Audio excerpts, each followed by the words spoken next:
And welcome back into Brooklyn News Live. I'm Jackson Mitchell. It is so good to be with you. Want to turn to some sports news, as we know there's a lot of people that just love sports. Gonna I'm not one to necessarily get behind that completely, but you know what? Not everything's for everyone. Okay. College football playoff bracket reveal. Take a look here. This is ESPN on X revealing the bracket there. You can see some of those teams on the right side image of your screen. The big notice there that Notre Dame was not involved in this, considering they are one of the top 12 teams. I want to give you a little bit of their response. Here is what Notre Dame said. They said, quote, this is from December 7th, back this weekend on Saturday, I believe it was all revealed. They said, quote, as a team, we've decided to withdraw our name from the consideration for a bowl game following the 2025 season. We appreciate all the support from our families and fans, and we're hoping to bring the 12th national title to South Bend in 2026. That is from Notre Dame there. So big notice there that Notre Dame, of course, not involved in all of this. That's a big story. I'm not a big sports person, as I just kind of addressed here, but I do want to play a video from ESPN on Saturday reacting to all of the news. Take a look. It is a team that is on the outside looking in. It is a team that I know Kirk Herbstreit joins us again Okay, now. looks Kirk, like we might be I having know some Notre Dame, if you difficulties just here. looked at the tape, if you just watched them play, one of the 5 best teams in college football right now. So, Okay, my apologies about that. Sorry, I could not hear the audio in my ear. Thought there might have been some difficulties. We'll keep playing it now, though.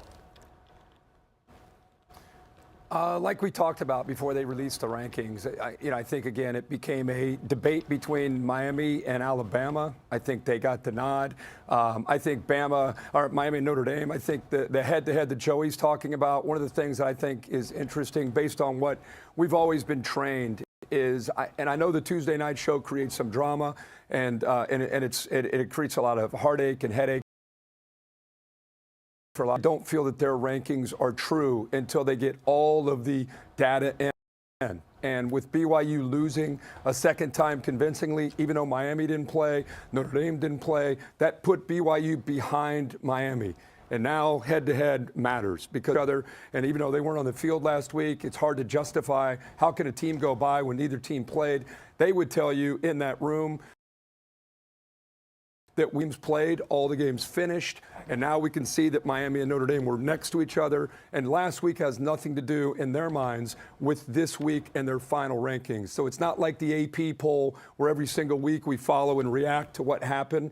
This is, to me, a mistake and misleading because of having these Tuesday night shows and having Miami so far away from Notre Dame. It's easy to say, guys, while they should have had Miami ahead of Notre Dame all along. Well, Miami had some 2 tough losses in games they controlled against SMU and Louisville and gave them both away. There had to be some kind of reaction from the committee and a punishment from the committee, but Miami did what they needed to do. They kept climbing the ladder, getting close enough. They did their job on the field, and eventually, even though they didn't play, Notre Dame didn't play, the committee felt that with BYU's second loss to Texas Tech in convincing fashion, they should go beneath Miami. And again, that's where the head-to-head mattered, and that's why they ended up flipping Miami and Notre Dame. Kirk, I'm going to talk to Hunter Yurachek about this, but in their protocol for ranking teams, the head-to-head should have mattered. It doesn't mean it has to be exclusively the most important thing. It doesn't mean that they have to put Miami in front. All I'm saying is that I don't think we should create the idea that they couldn't really consider it until they were right beside each other. That's not really how their protocol is set up. I want to go to Nick here. Nick, you see how this has turned out. What's your reaction to this decision and how the playoff rankings look? Right. I think the fact of the matter is all 3 of those teams and deserve the right to play, in the college football playoff. And for years now, we have kept tweaking the criteria to select teams to be in the playoff, whether it was a 2-team BCS, whether it's a 4-team playoff, and now a 12-team playoff. But really, I think that you're going to have 2 teams in the playoff, no disrespect to the group of 5, that are nowhere near ranked as highly as some other teams that are much better than them.